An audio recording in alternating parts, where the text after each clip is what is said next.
नमस्कार दोस्तों, मेरा नाम है पारस और आज हम चला रहे हैं टाइगून 1 लीटर मैनुअल ट्रांसमिशन।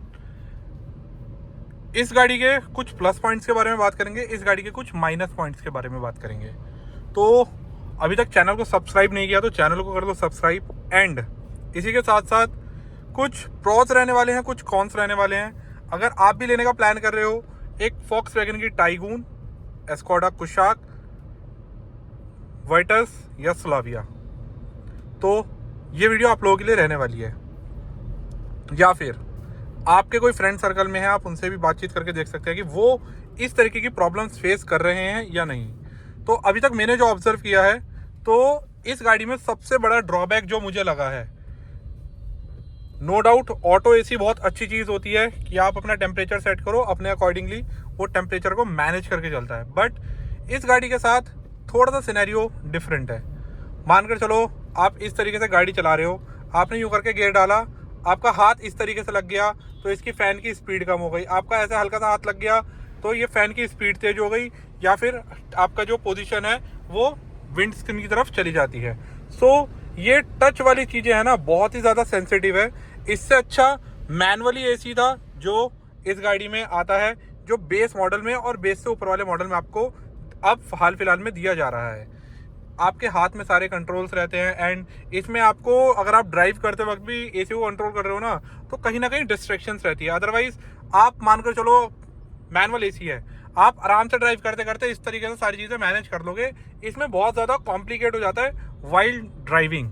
तो ये कुछ मेरे को एक ड्रॉबैक लगा। बाकी आप लोग मेरी बात से कितना सहमत है कमेंट्स करके बताओ। इसी के साथ साथ 1 लीटर इंजन है ये, 115 PS की पावर और 178 Nm का टॉर्क, 178 Nm का टॉर्क ये गाड़ी जनरेट करती है। सेगमेंट की बात करें, सेगमेंट में कोई 120 PS करती हो, चाहे कोई 123 PS करती हो, कितनी भी PS पावर जनरेट करती हो, 1 लीटर की बात कर रहा हूँ मैं, इस इंजन के आसपास नहीं टिकती वो गाड़ियाँ। आप चाहे मैग्नाइट की बात कर लो, आप चाहे वेन्यू की बात कर लो, Hyundai का जो TGDI आता है, या आप बात कर लो, कंपनी तो खैर बंद हो गई है, फोर्ड की इको बूस्ट इंजन जो 1 लीटर का इंजन आता था, 123 bhp की पावर जनरेट किया करता था और 172 Nm का टॉर्क। नो डाउट गाड़ी चलाने में बहुत ज़बरदस्त थी, बिल्ड क्वालिटी काफ़ी ज़बरदस्त थी, बट परफॉर्मेंस के मामले में कहीं ना कहीं इससे थोड़ा बहुत माइनर डिफरेंस है। बाकी वो गाड़ी एक्चुअल में इस गाड़ी का कंपैरिजन था। हाल फिलहाल में, अभी तो फिलहाल अंडर सब 4 मीटर में आती नहीं है, जो एक्सयूवी जो फोर्ड की इको स्पोर्ट आती थी वो अंडर सब 4 मीटर सेगमेंट में आती थी गाड़ी। हाल फिलहाल में फॉक्सवैगन और स्कोडा के पास उसका कोई राइवल नहीं है। बट हाँ, जैसे कि स्कोडा ने काइलैक लॉन्च करी है एंड फॉक्सवैगन ने आने वाले टाइम में फॉक्सवैगन की टेरा आएगी, तो एक्चुअल में वो अंडर सब 4 मीटर सेगमेंट में एक अलग ही लेवल पे बेंचमार्क सेट करने वाली हैं। बिकॉज इस गाड़ी को लेने से पहले ना बहुत लोग बाग सोचते हैं कि इस गाड़ी के साथ जाना चाहिए या नहीं जाना चाहिए, गाड़ी की मेंटेनेंस कैसी है, गाड़ी की सर्विस कॉस्ट कैसी है, स्पेयर पार्ट अवेलेबिलिटी कैसी है। तो देखो, ये 3 डाउट मैं आपके सबसे पहले क्लियर कर देता हूँ। बात आती है मेंटेनेंस की, तो देखो पहले जब पोलो, एमियो और वेंटो का टाइम था ना, उस टाइम पे गाड़ियों की सर्विस 15-15, 14-14 हज़ार, 17-17 हज़ार रुपये में सर्विसेज हुआ करती थी। बट नाउ एट प्रेजेंट की बात करें तो जैसे ये देखो, ये जा रही है ना, इस छोटी सी गाड़ी की 15,000 रुपये में सर्विस होती थी। बट आज के टाइम में फॉक्सवैगन 2.0 वर्जन जो आया है, उसमें आपको सर्विसेज से रिलेटेड इश्यूज खत्म हो चुके हैं। लगभग मैनुअल ट्रांसमिशन की 1 साल या 15,000 किलोमीटर की जो पेड सर्विस रहती है विद लेबर के साथ, 8 से 10 हज़ार रुपये में आती है, जिसमें आपकी व्हील बैलेंसिंग अलाइनमेंट भी इंक्लूड रहते हैं। वहीं जो मैं आपको बता रहा था, सेगमेंट जो अंडर सब 4 मीटर सेगमेंट में वो बेंचमार्क जो सेट करेंगी, हाल फिलहाल में काइलैक लॉन्च हो चुकी है और 7.89 लाख रुपीस एक्स शोरूम से वो गाड़ी स्टार्ट हुई है। एंड ये जो सामने गाड़ी जा रही है ना, XUV 3XO, अभी तक इस सेगमेंट में इस गाड़ी का कोई राइवल नहीं था। बट नाउ अगर एट प्रेजेंट की मैं बात करूं तो स्कोडा की काइलैक इज द राइवल, जो कि इस गाड़ी को बीट करने की क्षमता रखता है। भले चाहे इसमें 1.2 लीटर का इंजन आता हो, 2 इंजन ऑप्शन इसमें पेट्रोल में आपको मिल जाते हैं, MPFI turbo and TGDI turbo gasoline direct injection. Kylaq सिर्फ एक इंजन के साथ आएगी, उसी के 4 महीने बाद लगभग आपको फॉक्सवैगन की तरफ से आने वाली टेरा भी देखने के लिए मिल जाएगी। हाल फिलहाल में ये 2 गाड़ियों की अपडेट है एंड एस्कोडा कोडियक की भी नई जनरेशन आने वाली है। ज़्यादा टाइम नहीं लगने का, थोड़े बहुत टाइम में आपको एस्कोडा की कोडियक की नई जनरेशन आपको देखने के लिए मार्केट में मिल जाएगी। इसी के साथ साथ कुछ अपडेट्स मैं आपको और बताने वाला हूँ।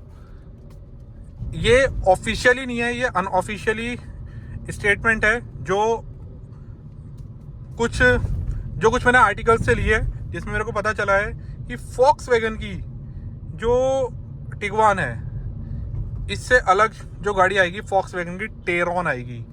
काफ़ी ज़्यादा खूबसूरत गाड़ी है, रोड प्रेजेंस अलग ही लेवल की रहेगी। वो गाड़ी भी लगभग आपकी 40 से 45 लाख रुपए के प्राइस सेगमेंट में गाड़ी आएगी। इसी के साथ साथ टाइगून एंड कुशाक की बात करें तो हो सकता है इन गाड़ियों के फेसलिफ्ट्स आएँ। अगर फेसलिफ्ट्स नहीं भी आते हैं तो इसमें एडास का लेवल 2 आने की संभावना है।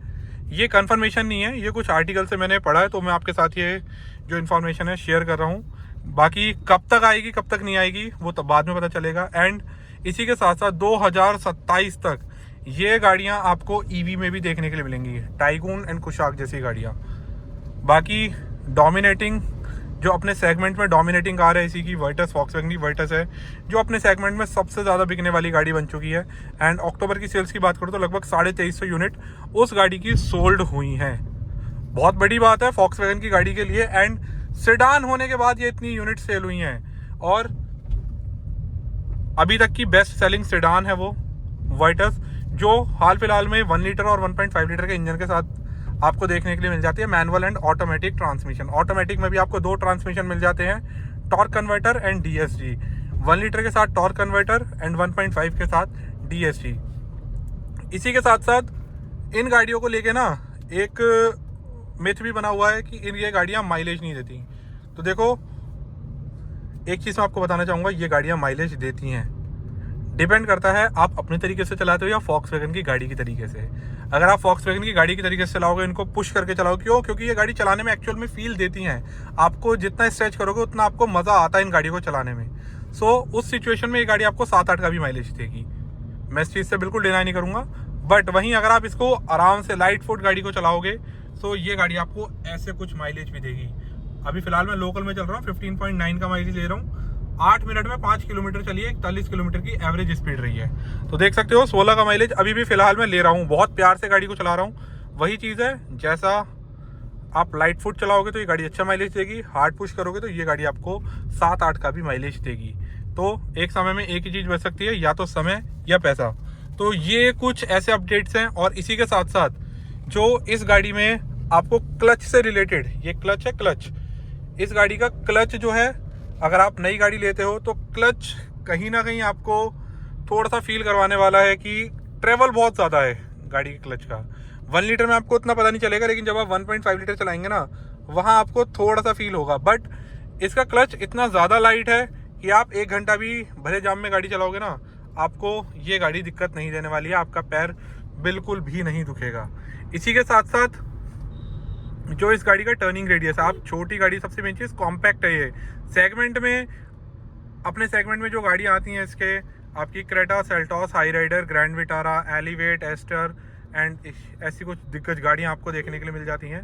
उन सेगमेंट में ये और एस्कोडा की कुशाक जो है लगभग 150 mm तक लेंथ में छोटी हैं। एंड पीछे की स्पेस की बात करूँ तो लगभग मानकर चलो आप 3 जने प्रॉपर बैठ नहीं पाते, 2 एडल्ट और एक छोटा बच्चा ही पीछे बैठ सकता है। तो प्रॉपर 5 सीटर भी नहीं है। तो ये कहीं ना कहीं एक छोटे से ड्रॉबैक हो जाते हैं, जिनकी वजह से ये गाड़ियों की थोड़ी सी डिमांड कम हो जाती है। क्यों? क्योंकि आज के टाइम में क्या है, अगर आप 17 से 18 लाख रुपया, 15 लाख रुपया आप इन्वेस्ट कर रहे हो ना, तो आपको गाड़ी चाहिए बिग इन साइज, गाड़ी बड़ी दिखनी चाहिए, जैसे क्रेटा, सेल्टॉस जैसी गाड़ियाँ दिखती हैं। बट ये गाड़ी की अगर मैं बात करूँ, ये गाड़ी उस लेवल पे आपको बड़ी नहीं देगी। लेकिन अगर आप हैं परफॉर्मेंस एंथुसियास्ट, ये गाड़ी 3 DNAs पे काम करती है, build quality, safety and fun to drive. Build quality गाड़ी की बहुत ज़बरदस्त है। सेफ्टी में ये गाड़ी 5 स्टार सेफ्टी रेटिंग लेके आती है। एडल्ट के साथ साथ चाइल्ड ऑक्यूपेंट्स में ये ग्लोबल एनकैप की मैं आपको रेटिंग बता रहा हूँ। एंड इसी के साथ साथ फन टू ड्राइव, आप इस गाड़ी को जैसे चलाना चाहो, ये गाड़ी आपके फिंगर टिप पे चलती है। ये गाड़ी को अगर आप पुश करते हो ना, तो ये गाड़ी आपको एक्चुअल में फील भी देती है। देख रहे हो, गाड़ी कब 80-90 की स्पीड पे चली जाती है आपको नहीं पता चलेगा। ये गाड़ी एक्चुअल में आपको फील भी देती है। अब आपके ऊपर है आप किस तरीके से इस कार को ड्राइव करना चाहते हैं। आप माइलेज लेना चाहते हैं माइलेज लीजिए, आप परफॉर्मेंस लेना चाहते हैं परफॉर्मेंस लीजिए। सो यही थे मेरे अपने कुछ पॉइंट्स जो मैंने आप लोगों के साथ शेयर करे। प्रैक्टिकल लाइफ में कुछ प्रॉस भी हैं कुछ कॉन्स भी हैं, तो ऐसे कुछ इसके प्रॉस एंड कॉन्स हैं। बाकी वीडियो अच्छी लगी तो वीडियो को लाइक करना, चैनल को सब्सक्राइब एंड अपने उन दोस्तों के साथ शेयर करो जो टाइगून, वर्टस, कुशाक, स्लाविया गाड़ी लेने का प्लान कर रहे हैं, या इन फ्यूचर अगर आपका 1 साल बाद बजट है या फिर आपका 6 महीने बाद गाड़ी लेने का प्लान कर रहे हैं और अंडर सब 4 मीटर कर रहे हैं, तो देखो वहाँ पे आपको Volkswagen की टेरा भी जल्दी मार्केट में देखने के लिए मिल जाएगी। बाकी काइलैक तो लॉन्च हो ही चुकी है जिसकी फरवरी वगैरह से आई थिंक डिलीवरीज वगैरह स्टार्ट हो जाएंगी। सो यही थी आज की वीडियो देखने के लिए बहुत बहुत धन्यवाद। मिलते हैं हम इस तरीके के इंटरेस्टिंग कंटेंट्स के साथ।